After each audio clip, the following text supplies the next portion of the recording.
So hello there. Now today we're doing Neroli. Now Neroli is I've got props, orange, and this is, the orange tree flower. Now this isn't an orange tree flower, this is a mock orange flower. Now the real ones would have evergreen leaves and the flowers are the same size, but it was the size of the flowers that I wanted to share with you. Now obviously, the best thing about oranges, if you get a chance to go to an orange field, is the oranges are still on the tree when the flowers on there. So you can imagine, you've got the aroma of the flowers and you've got the oranges, and it's a beautiful thing to go through an orange grove.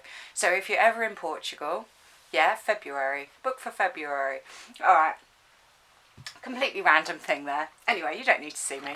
You don't need to see me.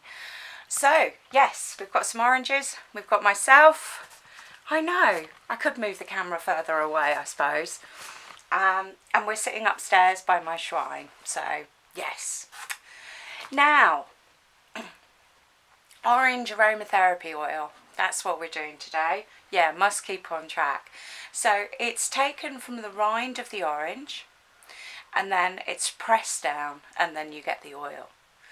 Now, it's a relatively cheap oil. Oh, we're doing Neroli, aren't we? Okay.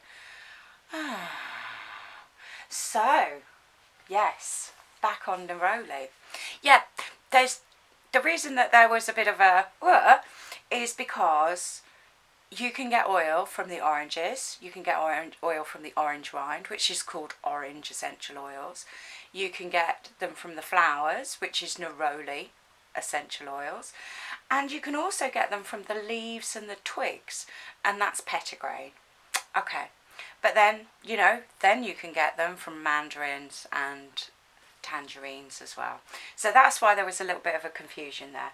But today we are doing the flowers. So there's steam distillation, so, steam gets passed through the flowers.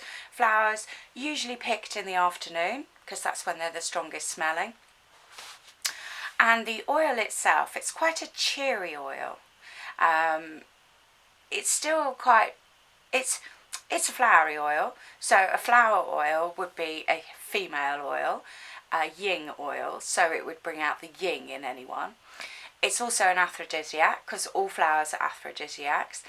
But because it's a citrus flower, it also brings out the yang.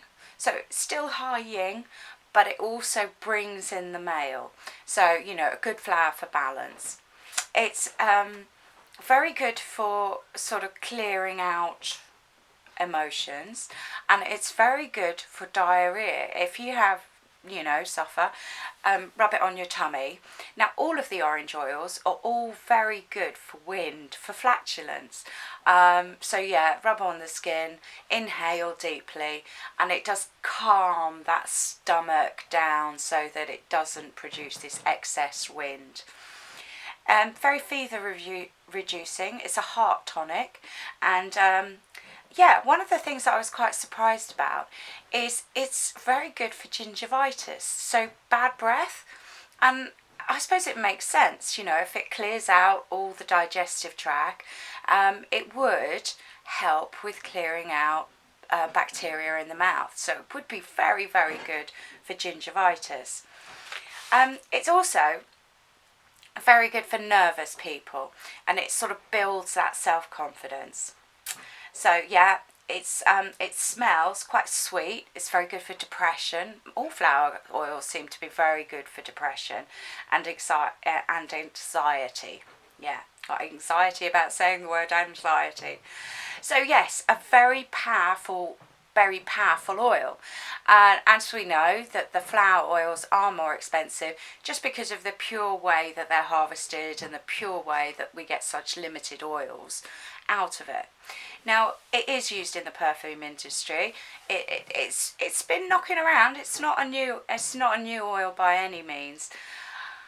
Okay, now while I was researching this, because I do, it would be very easy for me to sit here and say, Neroli, used it for years, going to carry on using it, never had any problems, and anything that I had learnt from books while I was training has then gone to the wayside. So I always have a quick flick through just to refresh my knowledge.